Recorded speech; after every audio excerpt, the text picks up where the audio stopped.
How to wow customers for life. Disney secrets for Main Street businesses.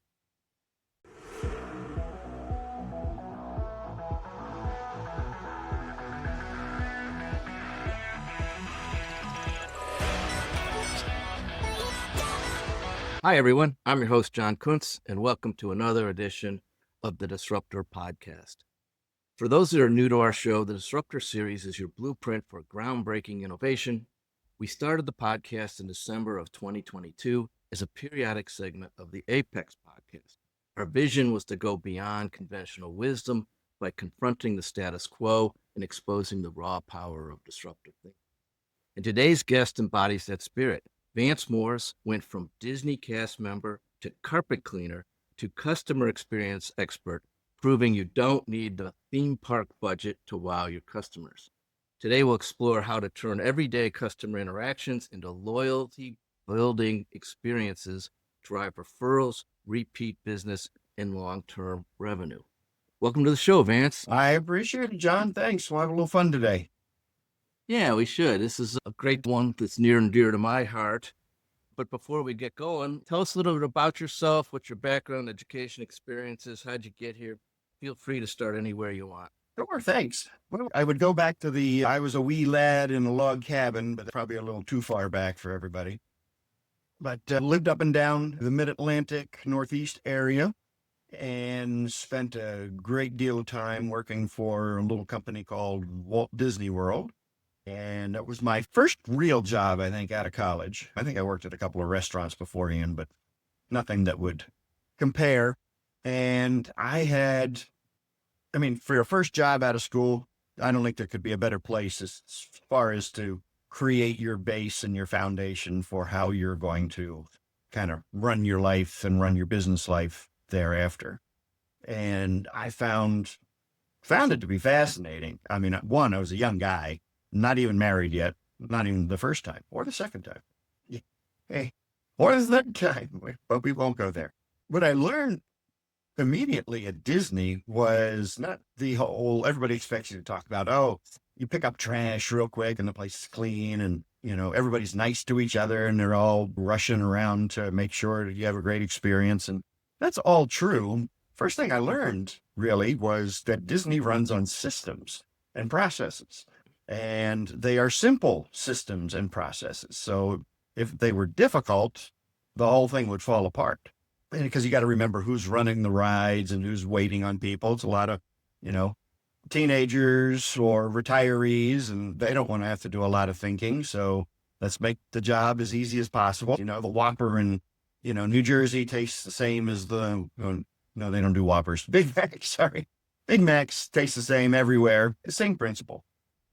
I am living proof that people do survive after leaving Disney, after 10 and a half years there. Spent a number of years in the retirement community business. Spent a number of years in corporate food service, so a lot of hospitality. I found that I make a lousy employee. I don't like to be told what to do. So hence the first and second ex-Mrs. Morris's extended there as well. And so I started my own businesses in 2007, did what every small boy dreams of doing when they're growing up. I started a carpet cleaning business. And one of the reasons I did that was, one, I was looking for something that I could do that didn't require millions of dollars in investment. So restaurants were off the table. Even to get into a Five Guys franchise, you need $1 million liquid cash. And I was like, not for me. But I immediately positioned it as a premium level service. So we were not going after the coupon clipping crowd. We were going after the affluent market, which proved to be a smart move, if I do say so myself, because their expectations are a lot different. Really, it's a faster way to getting profitable. Serve affluent people. If you serve poor people, you're going to be poor. If you serve affluent people, well, you got a chance of moving up the chain. So I've had that business now going on 18 years, added a Oriental rug washing facility to it, added a mold remediation company to it. And back in 2013, I started coaching and consulting other companies on how to implement what I implemented and, create those moments of wow, and really create customers for life. That's interesting and awesome. As we were prepping for this call, we discussed my experience with Disney. So my first career, actually most of my career, was with IBM. And we used to we'd made our numbers. We would get to go to the 100% club. A lot of times it would be down there. We'd go down there and have a big powwow with all the IBM salespeople. They would always bring Disney folks in to talk to us about, and this was 30 years ago, before I would say the customer experience. Today, user experience and customer experience is sort of in the forefront of everybody just because of devices and apps and things like that. But back then, I think Disney was one of the first folks that really sort of stressed the importance of the experience. Simple things, as we talked about, they called them guests, and the employees were cast members. And as you mentioned, the processes were simple, very much like what we used to do at IBM. Our processes were very simple. It was respect for the individual, best possible service to our customers, every task performed in a superior manner. Those were our basic beliefs. And it's funny, as you fast forward, those things still hold true. And I think sometimes folks forget about that. And you just reiterated how you've been able to play that to your advantage, even as something as simple as a carpet cleaning business. Although I'm sure it's not simple behind the scenes, but the business itself is fairly simple. If people have dirty carpets, you go in and clean them, right? So with that said, what are some of the biggest mistakes you see you've been in the service profession business for a long time, and what are some of the biggest mistakes service professionals like contractors and advisors, lawyers, and whatever your clientele that you advise and coach, when they are taking more traditional approach to what we call customer acquisition or customer service delivery? Yeah, I think first and foremost, what most of the people that work with me, my coaching members or my one-on-one clients, they forget about the customer that they already have. And they are constantly focused on new. And I'm not saying that you shouldn't have new customers. You should, because you won't have any growth if you don't have new customers. But if you want to have profitable growth, you've got to retain and keep those customers. I mean, if you went to Disney Magic Kingdom today, 80% of the people in the park have been there before. It's only 20% new. And to me, I think that's a great ratio for profitable growth. So I can say in my, carpet cleaning business, we're probably 70-30, which is pretty gosh darn good, considering the industry average is, 20%. We're doing really well. And I think having business people focus on a system for keeping your customers, a customer retention system. I'll ask them all the time. I said, you've got a marketing budget. I said, okay, is that primarily to get new customers? Yes. All right, well, how much money are you spending to keep your customers? And they're, look at me like I got three heads and I do the whole humming thing. And I break it down to them. Getting a new customer is ridiculously expensive. Keeping one is relatively cheap. So, some of my numbers for my home service business cost me $120 to get a new customer in the front door. $120. Now my minimum service is $200. So that leaves me $80 to pay the technician, put gas in the truck, insurance, rent, and all that stuff. Not many shekels left over for me at the end of it. However, for me to market to my existing customers and keep them only costs me $22 a year. And that's direct mail and email. So I would much rather spend $22 a year per customer to keep them around. They're easier to sell to because they've already bought from you. They have the whole know, like, and trust. If you got a new product coming out, they'll be the first ones to buy it. You want to cross-sell, upsell, whatever. Your existing client base is your gold mine. And I just think too many businesses don't put enough emphasis on that. They feel like, well, I did a good job. They should remember me.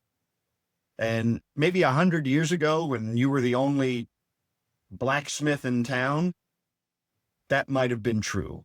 But these days, it's completely, you got 20 blacksmiths in town. And so I tell people, I said, look, it is not your customer's job to remember you. It is your job to remind the customers why you exist. That's great advice. And you actually iterated a statistic that I don't know the numbers, but your numbers are sort of right in line with and we used to say this at IBM all the time. It's a lot easier to sell to your existing customers or clients than it is to go out and find new ones. And you proved that statistic. And we used to use it all the time, and it's funny, I don't know why, but people, I guess, tend to forget about that. Maybe the pressure is to grow the business, and they figure the way to grow the business is new clients, new customers, as opposed to, growing your customer base. I got 10,000 likes on my last post. Great. You can't deposit a like in the bank. They'll just laugh at you if you show up with 10,000 likes and say, "Can I deposit, please?" I think we're just brainwashed into new. And, these vanity numbers, and I can understand public companies need to have growth, number of users, number of products, etc. But at the end of the day, bottom line is what dictates the profitability of the company, not the number of customers you can acquire. I love that statement. If I had $1 for every time I get an email for some guy that tells me he can make this podcast get 1,000 more downloads or this or that, I'm like, that's fine, but that's not why I'm in business here. And that doesn't put any money in my bank account. When you ask them how you're going to do that, they all look at you like you got 3 heads. Pretty funny. So anyway, moving on, as you advise your coaching clients and so forth, what mindset shift or habit do you wish they would sort of adhere to or adopt before investing more time, as you just mentioned, these traditional marketing tactics? I think first and foremost, they've got to embrace their personality, especially in small business. I mean, we don't have the marketing budgets of Walmart, Coca-Cola, Pepsi, any of these guys. And we probably never will unless we have an incredible product.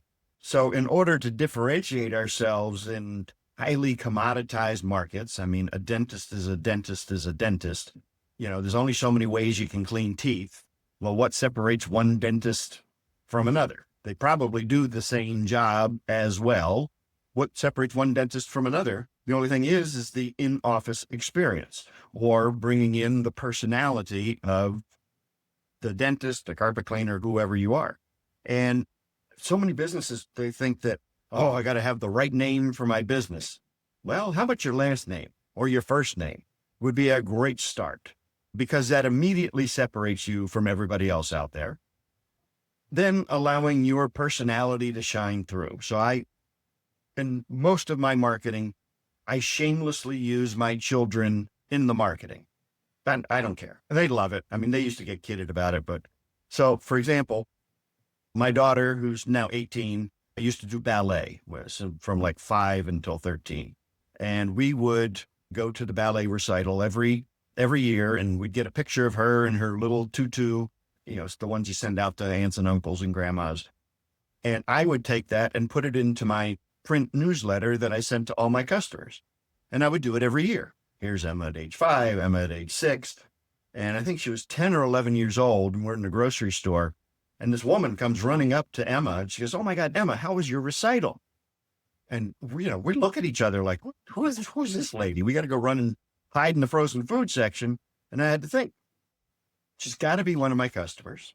She reads the newsletter. She has watched my child grow up from age 5 to whenever. I've created that emotional connection with her. She is never leaving. I mean, I got to do something horrible for her to leave my company. She's going to stick around until she moves or she dies. And that is the missing piece to most small businesses, is creating that emotional connection. And it sounds woo-woo, but it really isn't. I mean, everybody makes their buying decisions on emotion, and then they justify it with their brain. So great. You don't want to use your kids? Maybe you like fly fishing, or maybe you do knitting or whatever. Bring that kind of personality into your business. It's going to make you memorable. It's certainly going to separate you from all of your other competitors out there. And you're creating that emotional connection, which is basis for customers for life. I mean, it goes back to that, people buy from people they trust and they know. And If you go back to Simon Sinek's why, why you do something, not what you do. And, they make the emotional decision first, as you mentioned. It's funny. That reminds me, what you just talked about as your daughter, it reminds me of a story here in Cleveland where there's sort of a similar business. They do flooring and, they install floors and carpet and stuff like that. Actually, the people that buy from them could then buy from you to clean them. But about 20 years ago, it was two brothers running this business, and one of the brothers put their daughter on. She had to be about 8 or 9 years old, and she sort of closed the commercial, right? And they used that mantra for years, and now she's an adult, and she now back on the commercials with her dad or her dad's brother. And it's like we've all watched this little girl grow up, just like your daughter. And you know what? If I needed flooring, that business is right on top of mind. And I think that's the other point you hit upon, especially today where we're just bombarded with information and social media. Madison Avenue's done a wonderful job of sucking us in and buying stuff we don't need. And so if you don't stay top of mind, by the next time they need their carpets cleaned, because that's something you don't do every day, right? They're going to forget about you. So just nurturing that relationship and moving forward and staying top of mind and building an emotional connection, particularly if you're in a business that's sort of local, but even in a big business like IBM, I would get to know my clients and I would know their kids and what sports they were playing or whatever. And I would compare it to mine. And we would always, over the years, build pretty good relationships with those guys. They didn't always buy from us, but you know what? They trusted me. And when they needed something, they would come back to me. So you've developed this called complete system for creating your wow moments. And let's talk a little bit what makes those cost approach stand out, especially as you mentioned, time-strapped business owners, people without big marketing budgets. It doesn't take a lot to wow somebody or impress somebody. Now, before we go through this, let me stress to everybody, your product or your service better be tight and good or great. If you've got a crappy product or a crappy service, doing wow stuff is only going to accentuate that crappiness. So we want to make sure that you got the basics down first. One thing, creating these wows not need to be a huge investment of resources and money. You don't need a Cinderella castle. You don't need a roller coaster. You just need to have an open mind on how you want to do it. How do you greet people when they walk into your store? How do you answer the telephone? Each one of those moments on the customer journey is an opportunity for you to create an experience, whether it's wow or not, but create an experience around it. And that's what Disney has done so well, is they don't do anything different than anybody else. I mean, they have hotels. Well, there's millions of hotels out there. They have theme parks. Okay, well, there's thousands of those out there. Well, what makes Disney different is finding each one of those points on the customer journey and figuring out a way to create an experience out of it. And Disney's got this down. I'll give you a quick example. So in my carpet cleaning business, one of the boring, mundane things that we have to do is get into the people's home. We can't get into the house. We can't deliver our service. So we've created an entire experience out of getting into the home. And it's completely scripted. All my guys know it. And if they forget something, we know that we send them back to training. Here's the standard we use. And so it goes like this. It starts where we park. So we park in the street. We don't park in the driveway. God forbid we got an oil leak. Now I got something else I got to clean up. And he gets out and he's in a clean, crisp uniform because he carries extra uniforms on the van in case he gets dirty beforehand. He doesn't smell because I don't allow cologne or smoking while you're on the job. There's nothing worse than somebody walking into your house that smells like the Marlboro Man who just took a shower in Axe. I mean, that's disgusting. He gets a little gift and he gets his magic rug and he goes up to the front door. He lays down, our special rug, which is, logoed foot mat where we'll wipe our feet. We knock on the door. We don't ring the bell. We take a couple of steps back. And when the customer opens the door, we say, "Hi, my name's Josh. I'm here to create your healthy home. May I come in?" We don't just barge in. And then when we're invited in, we do an exaggeration of wiping our feet on the rug, and then we put little booties on our shoes. And as we're entering the home, we present the customer with a gift. Now, when was the last time you had any home service professional, pest control, carpet cleaner, whatever, give you a gift before they did any work? I'm going to hazard a guess it hasn't happened. So this does a couple of things for us. And the premise is, when you go to somebody's house for a party or whatever, you bring a bottle of wine, you bring some hors d'oeuvres or what have you. So we feel we're going to somebody's house, probably bring them something. So we invented the gift, and it's a custom blue box. And inside the box is a bottle of our spot remover, a bag of cookies, and a little note from me thanking them for allowing them into their home. Now, it cost me less than $5 to do this box. Wow factor is huge, and it also starts another process called reciprocity. I give something to you, you feel compelled to give something back to me. So when we implemented the gift, we saw an increase of our mid-tier package by about 26%, which equates to about an additional $65,000 a year in sales, just by implementing that little $5 box. And my competitors all know I do it.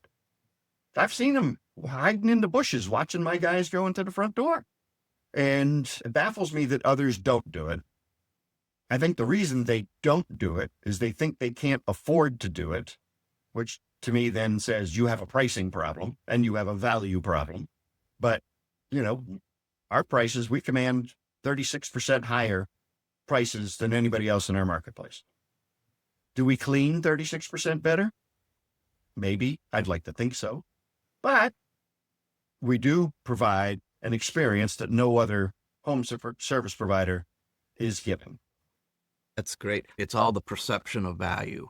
And if somebody's about a $5 box, that means they're either commoditizing their services. So they're in the red ocean. You've created a blue ocean, right? Just by creating an experience that not only is memorable, but I love the analogy of, well, if I'm going to somebody's house for dinner, I'm going to bring them some flowers or a bottle of wine or whatever, right? I'm going to thank them for inviting me into their house, and I'm going to help provide some value to the interaction or the exchange. It's the same idea, especially, and I don't think it matters whether you're in a business that goes people's houses, or if you're in a business where people come to you, or if you're in a business that's virtual, like a coaching or a mentoring business.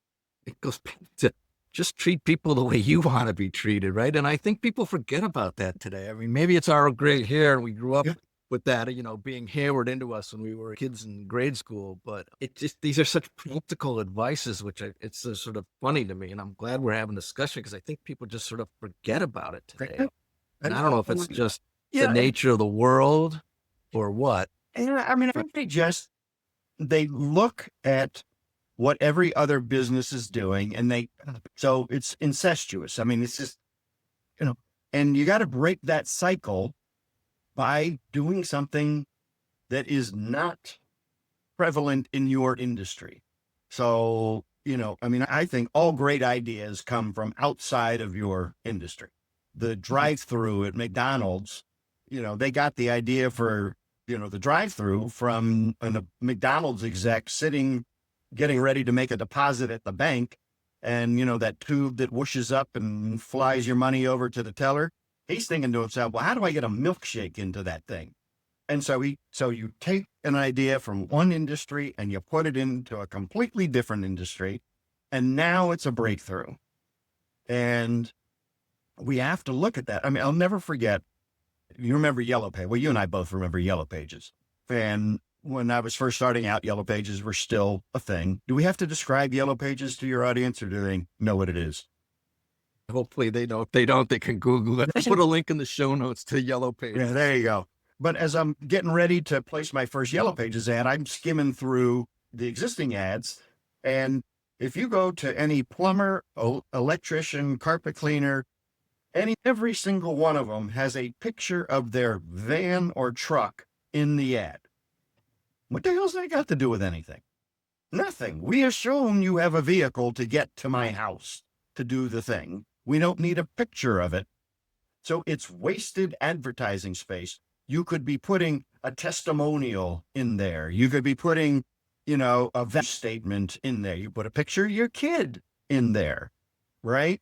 But because everybody has used a van or a vehicle in their ad, they think, well, that's what I got to do. That's what everybody does. And you got to say, nope, look at what your industry's doing and do the complete opposite. Again, they're all going into the red ocean, right? They're all swimming with the sharks and getting eaten alive, and they're all men competing on price.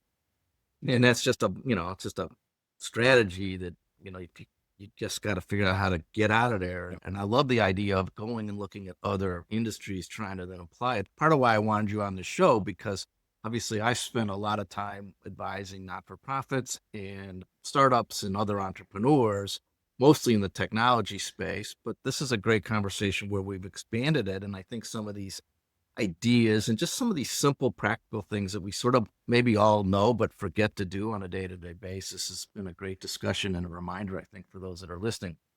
So speaking of those that are listening, if you're looking for some practical ways to improve your customer experiences, as we've been talking about, without this mentioned complexity or cost, Vance has put together this fantastic resource called the 52 Ways to Wow Your Customers. It's full of simple, actionable ideas and can be implemented right away. So I wanted to give a little plug to you for that because I actually signed up for it. I get Vance's emails, and it's just simple stuff that takes some time to think it through and then apply it to your business. Yeah.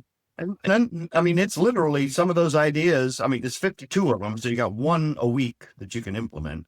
But it's simple stuff like, hey, how about you just pick up the phone and call 5 previous clients and just see how they're doing? Oh my God, that's earth shattering, a handwritten thank you note. One of the things we'll do in our home service businesses is we take our top 5 customers for the month and we mail them a cake through the mail. Now, Maryland has a state cake. It's called the Smith Island cake. So it's a famous cake around here. Smith Island actually is not too far from where I live. And every month we send out 5 Smith Island cakes to our top customers. Who sends a cake through the mail? Unless it's your grandma sending it to you so now, is that cost a lot?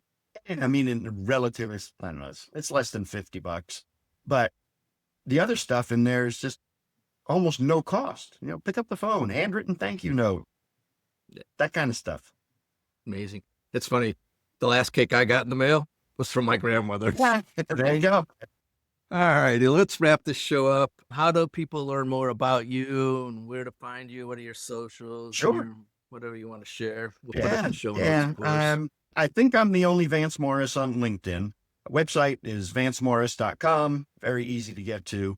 And then that special report that you downloaded, the 52 Ways to Wow Without Breaking the Bank, you can get at wow52ways.com. So, and that would be the best way to connect.